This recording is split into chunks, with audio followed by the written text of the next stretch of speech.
Buenos días. Entonces, estamos iniciando nuestro momento de reflexión. Seguimos reflexionando en el Evangelio de Marcos. Ya vamos ahí al final del libro de Marcos, ¿no? O como dicen los narradores ahí de la NBA, entremos en la chiquita, ¿no? Entremos en los momentos donde las cosas se ponen más así como fuerte. Y por eso mismo vamos a hablar hoy día del capítulo 13 del Evangelio de Marcos sobre el fin del mundo. Así que, bueno, hoy día vamos a predicar en un capítulo entero, ¿ya?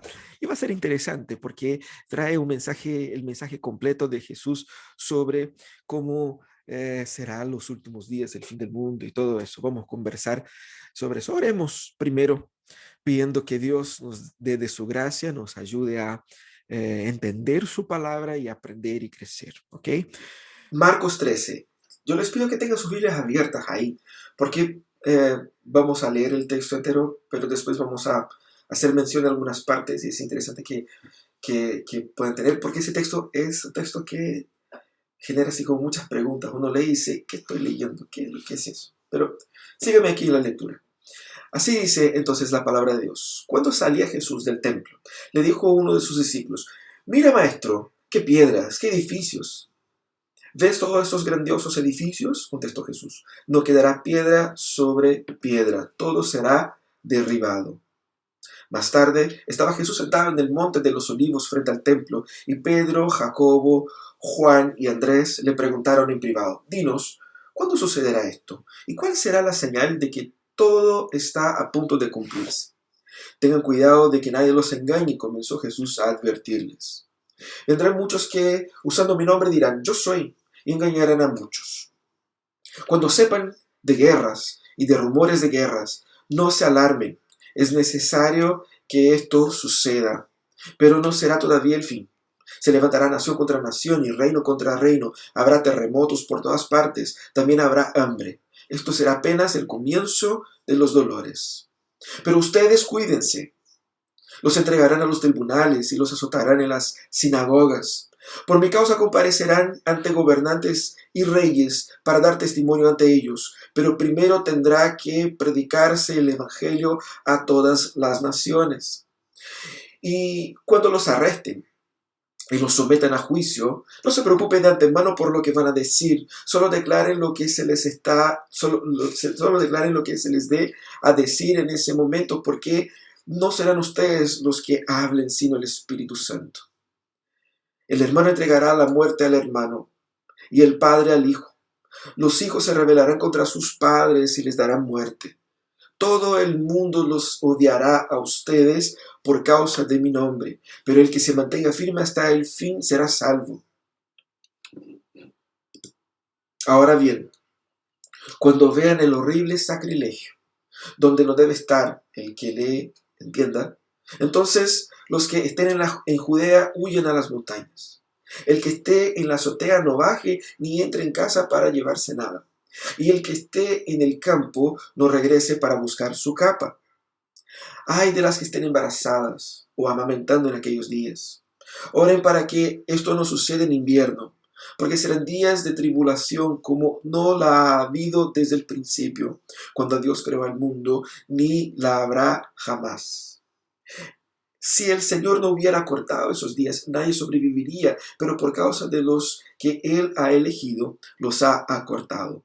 Entonces algunos, o si alguien les dice a ustedes, miren, aquí está el Cristo, o miren, allí está, no lo crean. Porque surgirán falsos cristos y falsos profetas que harán señales y milagros para engañar, de ser posible, aún los elegidos. Así que tengan cuidado, los he prevenido de todo. Pero en aquellos días después de esa tribulación se oscurecerá el sol y no brillará más la luna. Las estrellas caerán del cielo y los cuerpos celestiales serán sacudidos. Verán entonces al Hijo del Hombre venir en las nubes con gran poder y gloria, y Él enviará a sus ángeles para reunir de los cuatro vientos a los elegidos, desde los confines de la tierra hasta los confines del cielo. Aprendan de la higuera esta lección. Tan pronto como se ponen tiernas sus ramas y brotan sus hojas, ustedes saben que el verano está cerca.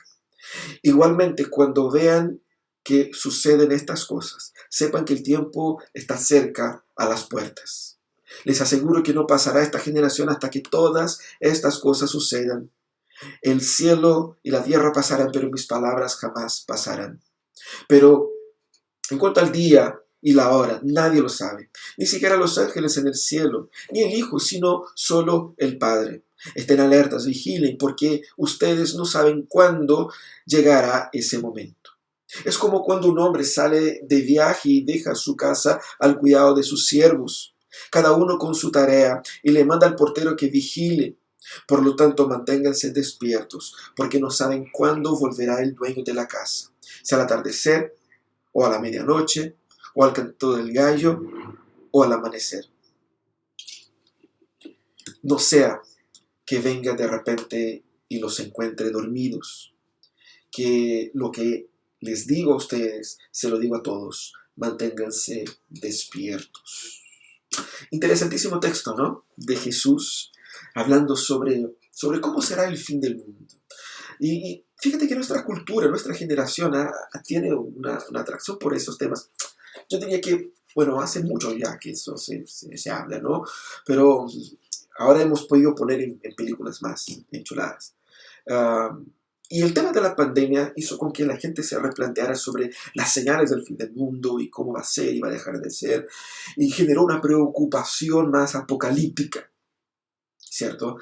Pero ¿cuáles serían entonces estas señales del fin del mundo? ¿Cómo nosotros, que somos cristianos, entendemos el fin de las cosas? Fíjense en algo importante. ¿Y por qué es importante este mensaje? Nosotros vivimos mejor cuando entendemos cómo termina todo. Guarda ese concepto. Entender cómo las cosas terminan te ayuda a vivir mejor ahora. ¿Cómo entender el tema del estallido, el tema de la Constitución, el tema de la crisis global, el tema del calentamiento? ¿Cómo entender todo eso? Debemos entender a la perspectiva de cómo se termina. ¿Cómo termina? Bueno, Jesús aquí lo dice. Ese texto que está presente en los 3 evangelios podemos considerar como el texto más difícil del libro de Marcos. Es complicado. Los teólogos se han puesto ahí a estudiar ese texto por muchos años y cada uno tiene, ¿no es cierto?, un análisis, una perspectiva. Es un texto complejo, con palabras que uno no sabe a qué se refiere Jesús, ¿ya? Este capítulo es el clímax. El capítulo 3 es el clímax de la visita de Jesús al templo, que es esta sección del 11 al 13, el capítulo 11, 12 y 13. Estamos ahí en la última semana, la semana de la crucifixión de Jesús, días antes de la crucifixión de Jesús. Y Jesús visitó el templo, hizo todo lo que hizo allá. Cuando sale, Él da este mensaje para sus discípulos. Ese texto habla del fin del mundo y también da la perspectiva escatológica para la pasión que es la muerte y resurrección de Cristo, y que va a ser, que comienza en el capítulo 14, ¿no? Que va a ser vista ahí a partir del capítulo 14. Para entender ese texto, nosotros tenemos que entender, primeramente, cuando hablamos del fin del mundo y leemos el texto, como que muchas cosas nos cuadran, tenemos que entender qué es lo que los discípulos y el judío promedio pensaba sobre el fin del mundo. ¿Qué es lo que era el fin del mundo para ellos? ¿Cierto? Ellos tenían también sus teorías, así como las tenemos nosotros.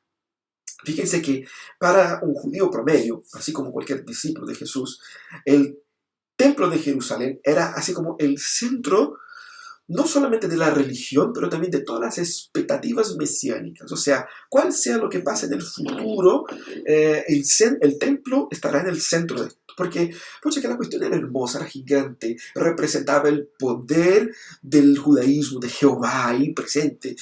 Y por lo tanto, las expectativas mesiánicas de todos ellos pasaron por el templo. Por eso que al inicio del texto los discípulos están así como felices por el templo. Mira Jesús, qué bacán, qué bonito quedó.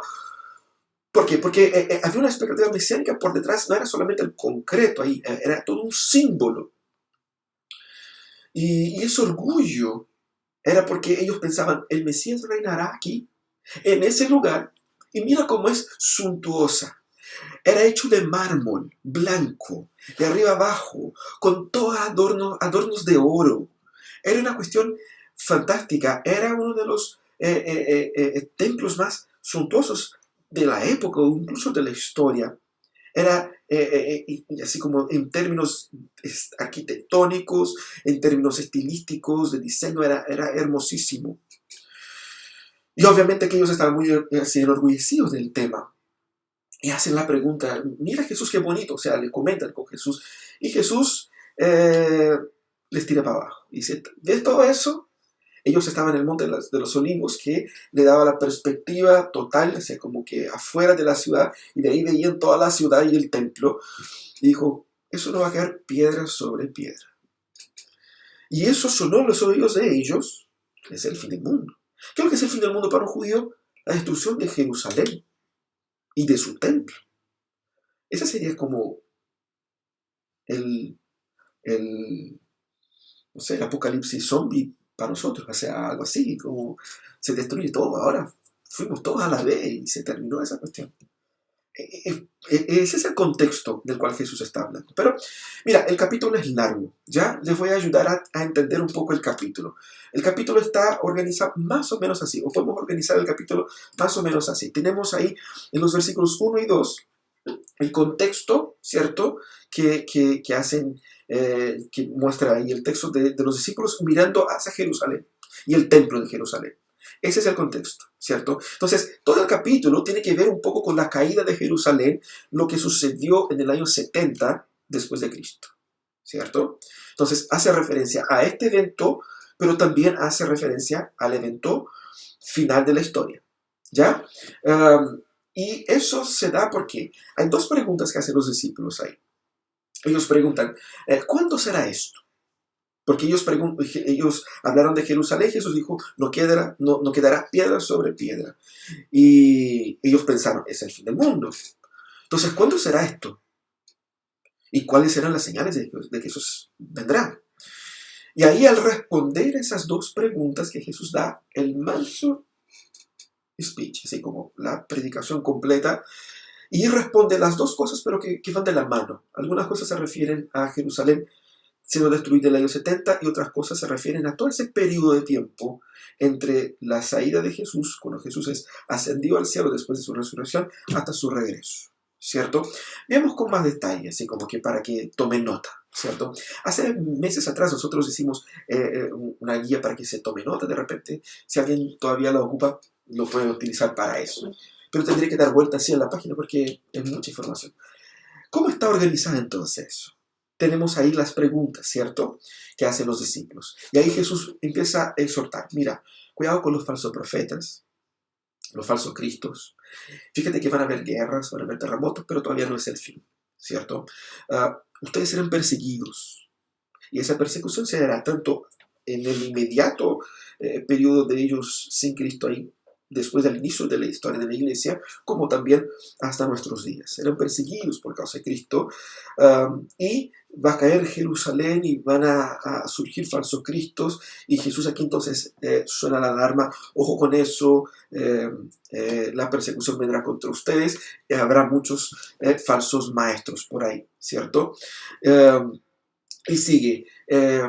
En el versículo 27 al 24 al 27, Jesús hace una interpolación, es decir, en medio de lo que él estaba explicando sobre la persecución que ellos sufrirían y sobre la destrucción de Jerusalén, él habla, mira, pero el fin del mundo en realidad vendrá no con la destrucción de Jerusalén, sino que con la destrucción o con el regreso del Hijo del Hombre, ¿cierto? Entonces en esos versículos es donde él dice, mira, estamos hablando de eso, pero va a caer Jerusalén, ustedes serán perseguidos, pero no es el fin del mundo. El fin del mundo es cuando venga el Hijo del Hombre. Y él lo dice en el versículo 24 al 27, ¿cierto? Y después vuelve a hablar de las señales de que el tiempo se acerca, del cumplimiento de la caída de Jerusalén, ¿cierto? Y termina llamando a que la gente esté atenta, a que nadie se duerma, diciendo que el día y la hora nadie lo sabe.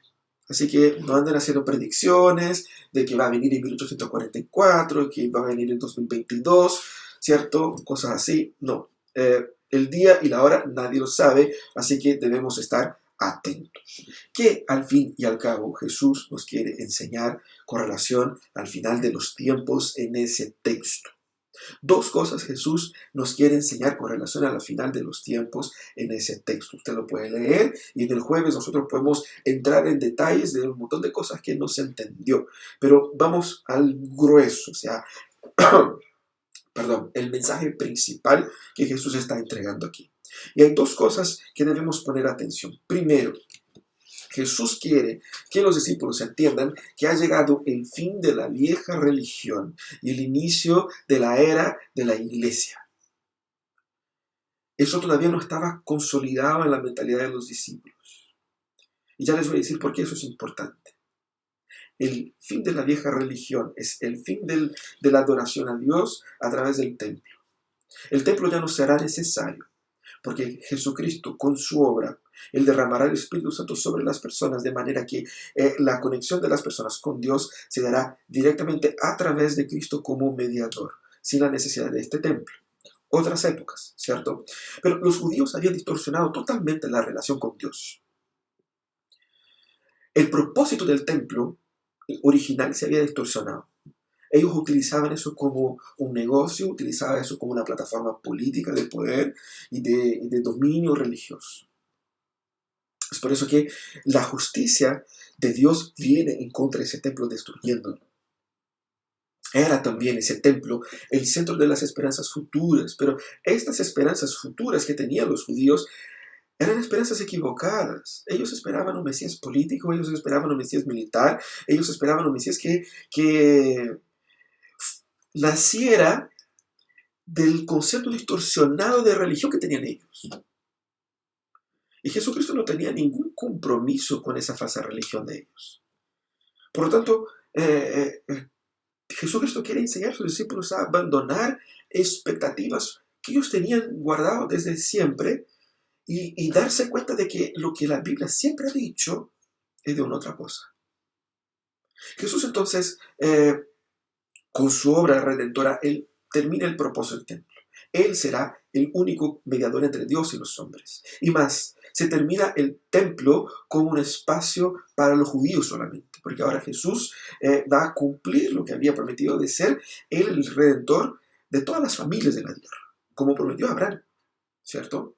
Y no solamente para los judíos. Entonces se termina ese privilegio, por decir así, o el intermedio, o la idea biológica de que los que son nacidos en la nación de Israel son los únicos escogidos. Jesús muestra que Él vino para todo aquel que cree, para que todo aquel que cree sea salvo. Así entonces, Jesús adelanta para los discípulos la caída de Jerusalén. Y la caída de Jerusalén, destruida por el Imperio Romano en el año 70, viene a poner fin en ese periodo, viene a ser un marco de la justicia de Dios en contra de ellos. Y la forma como se daría la caída, es decir, las señales que Jesús dijo, los falsos mesías, la persecución, todo eso representa también la tónica de cómo se dará la venida de Cristo. Es decir, todo lo que se van a vivir en esos 40 años siguientes, Jesús dice, ese tipo de persecución, de lucha, todo eso se va a vivir de aquí hasta que venga Cristo, o que venga Él mismo, ¿cierto? Por eso que la caída de Jerusalén tiene entonces dos propósitos. Primero es ese propósito histórico de marcar el fin de Israel como una nación con algún tipo de autonomía. Es el fin de Israel como Estado, el fin absoluto, porque ya no tenían tanto poder y ahora se termina de vez. Y el fin de la religión judía como se tenía antes, ¿cierto? Y también es un sentido simbólico, en el sentido de marcar la tónica de la persecución durante la segunda venida de Cristo, o hasta la segunda venida de Cristo, ¿cierto? ¿Qué es lo que eso significa para nosotros? Porque usted va a decir, bueno, pero si yo no soy judío y se cayó el templo y no tengo nada que hacer con eso. ¿Qué significa para nosotros? Significa algunas cosas. Primero, nosotros estamos viviendo lo que la Biblia llama de últimos días, ¿ya? Entonces, no, la idea de que en el futuro vendrá una época que será conocida como los últimos días y ahora estamos así como que lejos, así como, no es la perspectiva bíblica. Nosotros estamos viviendo estos últimos días. Y si nosotros vivimos el Evangelio de Jesús, tal cual como Jesús nos enseñó, nosotros también seremos perseguidos por causa de Cristo. Hay mucha gente que dice, incluso otros textos, incluso un texto que surgió hoy día en la escuela bíblica, hablaba de eso. Hay mucha gente que es perseguida, pero es perseguida no por causa de Cristo, es perseguida porque es un mal profesional, es una persona con falencias éticas y morales, y la gente termina yendo en contra de uno. Y uno piensa, yo soy canuto, por eso me están persiguiendo. No, te están persiguiendo porque eres inepto en ciertas cosas. Y tenemos que ser concretos aquí. Si nosotros vivimos el Evangelio tal cual como Cristo nos enseñó, de una u otra manera seremos perseguidos de mayor o menor grado. Existe hoy día en el mundo una cantidad increíble de países donde uno no puede definirse como cristiano y vivir como cristiano, convertirse en la religión cristiana, evangelizar y predicar, y leer o tener una Biblia. Y no estamos hablando de países que están, así como alguna tribu al interior. No, estamos hablando de grandes países, países como China, por ejemplo, países incluso aquí en Latinoamérica donde hay personas que son muertas por ser cristianos. Estamos viviendo esto. Y Cristo lo dijo a lo largo de todo su texto ahí. Son días también marcados por falsas doctrinas y falsos maestros y falsos cristos. El gran problema de la iglesia en los primeros siglos, o las primeras décadas, digamos, pero también los primeros siglos, decimos las primeras décadas por cuenta de los textos bíblicos que tenemos de los apóstoles, las cartas de Pablo, de Pedro, de Juan. Muchos predicadores entraban y penetraban las iglesias predicando y enseñando cosas falsas, distorsionando el Evangelio, distorsionando las palabras de Jesús y la intención de Jesús, alejando a las personas del Evangelio. En Apocalipsis 12:3, Jesús, criticando algunas iglesias, da en ese clavo. ¿Por qué? Porque muchas iglesias se habían apartado de la verdad para seguir una bola que surgió de un tipo que vino y dijo, y el tipo tenía buena labia y hablaba bien de la gente, qué bonito, y empezó a seguir una cuestión que no tenía nada que ver con el Evangelio. También así en nuestros días. Cuando nosotros pensamos que no, eso surge solamente en otros contextos, no afecta a mí. Cuando nosotros nos permitimos alimentar en el corazón esperanzas con relación al futuro, que no son las esperanzas bíblicas, estamos nosotros quizás poniendo esperanza en falsos cristos. También. Cuando nosotros nos contentamos en no conocer la Biblia, pero vivir de una forma que yo creo que debe ser así, nosotros también estamos alimentando y construyendo en nuestro corazón falsas doctrinas. Por eso Jesús dice que debemos estar atentos, vigilantes. ¿Vigilantes para qué? Para no creer en cualquier uno que dice cualquier cosa por ahí. No, que yo veo un video en internet, en YouTube, y el tipo decía que... no. Para no creer en cualquier mensaje que te llega por WhatsApp. Estamos más vivos que eso. Pero a veces nos creemos tan vivos, que empezamos a crear nuestras propias mentiras. Debemos entender que los días son malos. Ese es el mensaje de Jesús. Los días son malos. ¿Cómo Jesús está preparando a sus discípulos para enfrentar esos días? Ojo con lo que va a pasar. Les adelanto. Escúchenme. Ustedes van a ser perseguidos. Ustedes van a llevar a ustedes a ser cuestionados por su fe.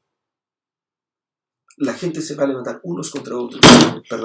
Hijos contra padres, hermanos contra hermanos.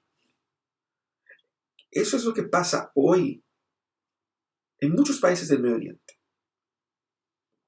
Cuando uno se convierte, su propia familia lo denuncia y lo echa. Y el tipo va preso o muerto. Esa es la realidad en la que estamos viviendo. Estamos viviendo los últimos días. Pero lo que Jesús dice y deja claro ahí es que el Espíritu Santo estará protegiendo, guardando, guiando, incluso diciendo lo que ustedes deben decir en esos momentos de persecución y de confrontación. Por eso debemos estar alertas. Versículo 9 dice, pero ustedes cuídense. Muy interesante las palabras de Jesús.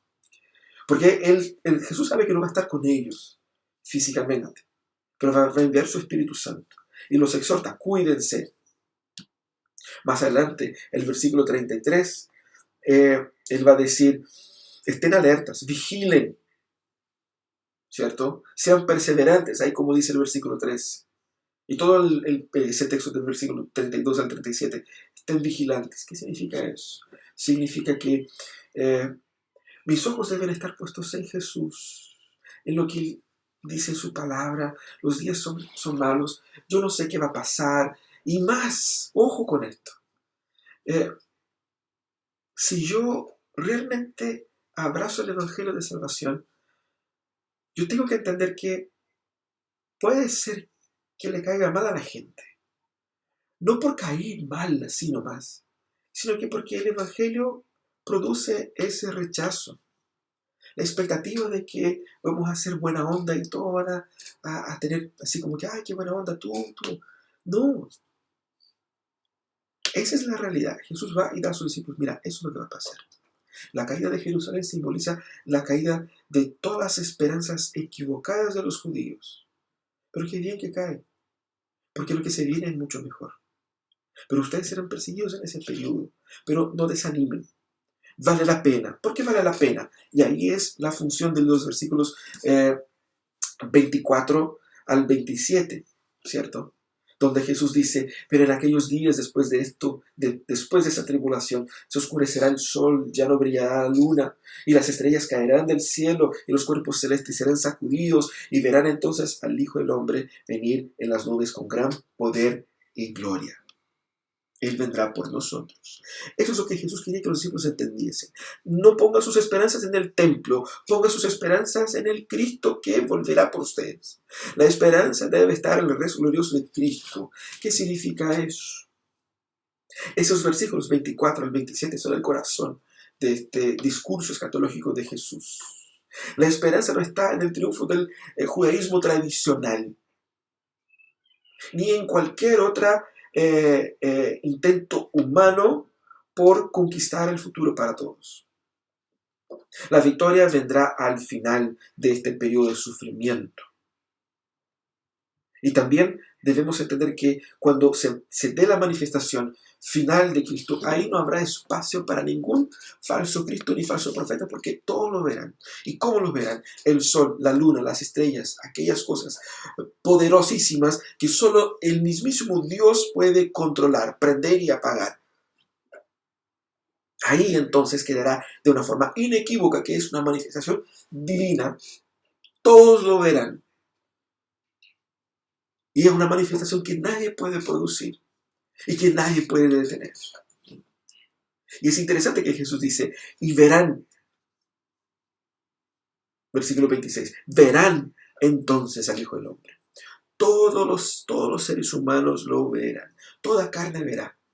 Eso va en contraste también, como decíamos, con la idea de los falsos cristos que venían con una cosa que uno no sabía si era verdad o si era mentira, porque uno dice, confía en mí.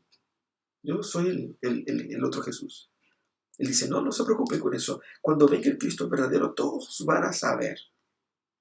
El verdadero Cristo vendrá de una forma incontestable.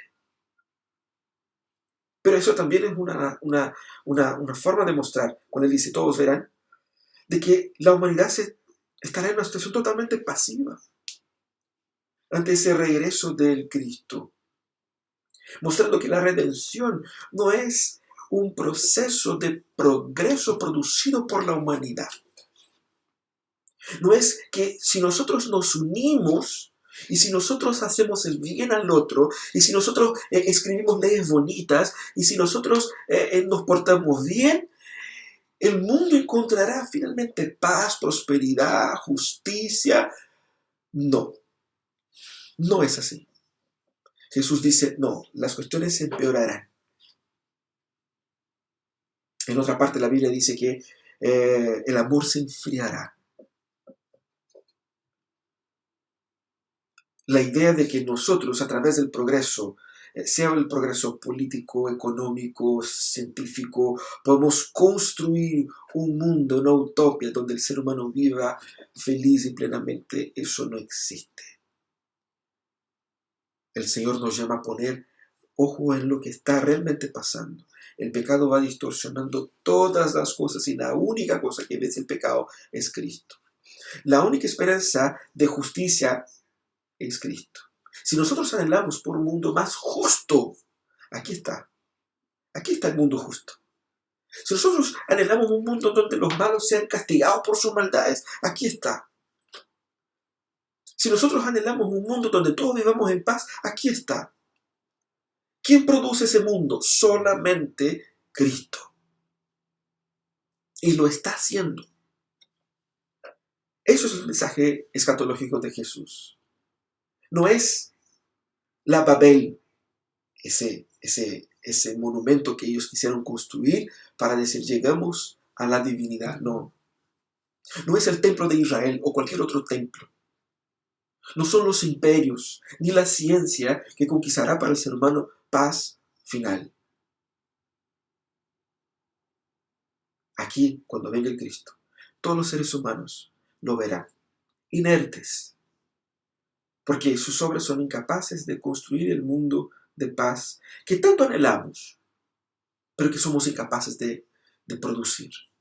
Él viene, y Él viene como, con poder y gloria. Muy interesante esas dos palabras, porque Él viene con poder, no vendrá ya como siervo, no vendrá como un bebé, no vendrá como un compadre que uno ve y parece simpático, no, Él vendrá como el que manda, como un rey omnipotente.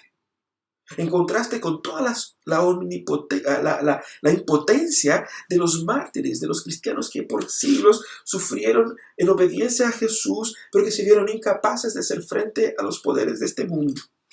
Y Él viene con poder a nombre de ellos. Y este Cristo imparable se postrará de tal manera que nadie podrá hacer frente a Él ni resistirse a Él. Es un poder que cuando se imponga, ningún imperio, ninguna ciencia, ningún arte, ninguna estructura humana podrá resistir. Es que cuando surge algo tan poderoso como eso, todos se dan por vencido. Eso es lo que está hablando. Por eso el Apocalipsis dice que los 24 ancianos entregaban sus coronas. ¿Qué significa eso? Toda la sabiduría del mundo se rinde ante ese poder incontestable de Jesús. Pero vendrá con poder y vendrá con gloria. Y eso es interesantísimo porque todo lo maravilloso, todo lo adorable, todo lo deseable, todo el estatus, todo lo que tenga, que genere placer y que sea digno de adoración, va a decir, Él sí que es el digno. Y eso es interesante porque todos estarán delante de Él y todos le adorarán. Y eso es un mensaje muy importante de las Escrituras. Somos llamados hoy a arrepentirnos, porque hoy día está abierta la puerta de arrepentimiento y perdón para creer en Jesús. Pero si usted no se arrepiente y no cree en Jesús hoy y sigue su vida, recuerde que Él vendrá. Y esté muerto o vivo, estarás delante de Él. Y en aquel día, de igual manera, tendrá que dar adoración a Él. Eso es lo que va a pasar. Toda lengua confesará que Él es el Señor. Pero aquellos que rechazaron a Cristo, aunque en aquel día cuando Él venga se presenten ante Él, se presentarán para su propia condena. Por eso el llamado al Evangelio es tan importante. Hay tiempo hoy para arrepentirse. Porque vendrá el día en que ya no habrá tiempo. Por eso tenemos que urgirnos en entregar nuestras vidas a Jesús. Porque Él vendrá para reunir a los elegidos. Reunir a aquellos que Él compró. No es el mismo solamente la nación de Israel, sino que Él vendrá a reunir a todos aquellos que entregaron sus vidas a Él. Los que creyeron en Él. Este es su pueblo, este es su cuerpo. Él vendrá por nosotros. ¿Cuándo será eso? No se sabe. En otras palabras, no se preocupen por cuándo. Porque la idea es dejarnos en el suspenso. Lo que sí necesitamos saber es que Él vendrá. Eso es lo que sabemos. Vendrá. ¿Cuándo? No sé. Pero es la certeza que me hace lanzar mi vida en obediencia a Él sin importar las consecuencias. Pero también el no saber me llama a vivir una vida en constante anticipación, fidelidad y disponibilidad. Anticipación en el sentido de que estoy viviendo la certeza de que Él vendrá y pondrá orden en todo eso. Entonces ahí está mi esperanza, ahí está mi paz. Paciencia también para enfrentar las angustias del tiempo presente, pero principalmente que estemos atentos, alertas, que no bajemos las manos, que no empecemos a confiar en que nuestra propia carne, nuestros propios esfuerzos pueden lograr cualquier cosa. Eso significa que yo debo mantener e insistir en vivir una vida de lectura y oración de la Biblia todos los días. Eso significa que yo debo insistir y mantener una vida buscando congregarme con los demás para que me fortalezca espiritualmente. Eso significa que yo, aunque me vea tentado a pecar en distintos contextos, permanezca fiel y me insista en luchar por eso. ¿Por qué? Porque yo sé que tengo que rendir cuenta de mi vida. Yo sé que mi vida no es mía. Yo me debo a Cristo y estoy en la expectativa de que Él regrese. Ese es el mensaje de Jesús. Así que estemos alertas. Fíjate lo que dice Efesios, el capítulo 5. El apóstol Pablo dice, así que tengan cuidado de su manera de vivir. No vivan como necios, sino como sabios, aprovechando al máximo cada momento oportuno, porque los días son malos. Por lo tanto, no sean insensatos, sino que entiendan cuál es la voluntad del Señor. Eso es lo que el Señor quiere para nosotros. Que vivamos de manera sabia, aprovechando el tiempo, aprovechando las oportunidades, sino que vivamos según la voluntad del Señor. También, fija tus ojos en Cristo. El mundo se está cambiando. Muchas personas están con expectativas en los procesos políticos, sociales, económicos, y pelean por eso y se llenan ahí la internet con memes y con cosas. O simplemente están tan desconectadas que están concentradas en vivir vidas acomodadas, vidas para uno mismo, para que yo me sienta bien, para que yo me sienta bien ahora, para que me haga sentir más tranquilo. Fija tus ojos en Cristo. Fija tus ojos en Cristo. El apóstol Pablo, hablando a los filipenses, dice, por eso, por haber redimido nuestras vidas, por eso Dios lo exaltó hasta lo sumo y le otorgó el nombre que está sobre todo nombre, para que ante el nombre de Jesús se doble toda rodilla en el cielo, en la tierra y debajo de la tierra, y toda lengua confiese que Jesucristo es el Señor, para la gloria del Padre. Si usted quiere saber cómo será el fin del mundo, aquí está. Y ahí es donde encontraremos la plena humanidad, la plena realización, la plena paz y justicia que tanto anhelamos y somos tan incapaces de conseguir. Ese es el mensaje de Jesús para el fin del mundo. Vamos a orar. Vamos a pedir que Dios tenga compasión de nosotros y nos dé de su gracia. Señor amado, necesitamos más de ti, Señor, para entender esos desafíos del tiempo presente y tener el corazón puesto en ti para el tiempo futuro. Señor, ten misericordia de nuestras vidas. Te pido, Señor, que nos fortalezca. Te pido, Señor, que nos ayude a mantener nuestro espíritu atento a ti. Danos, Señor, de tu gracia y tu perdón. Ayuda, Señor, a aquellos que necesitan depositar totalmente su fe en ti. Que tu Señor pueda abrir sus corazones con el Espíritu Santo para que crean totalmente en ti. Y no tengan dudas, sino que crean totalmente en ti. Para que puedan disfrutar de esa misma expectativa. De la alegría que tenemos en el corazón de un día ser abrazados por Jesús. Cuando Él venga a secar nuestras lágrimas, librarnos de nuestras enfermedades, de nuestros dolores, permitirnos la alegría de vivir en un mundo de paz y justicia, de amor, de realización y de plenitud. Un mundo con Él, en Él y para Él.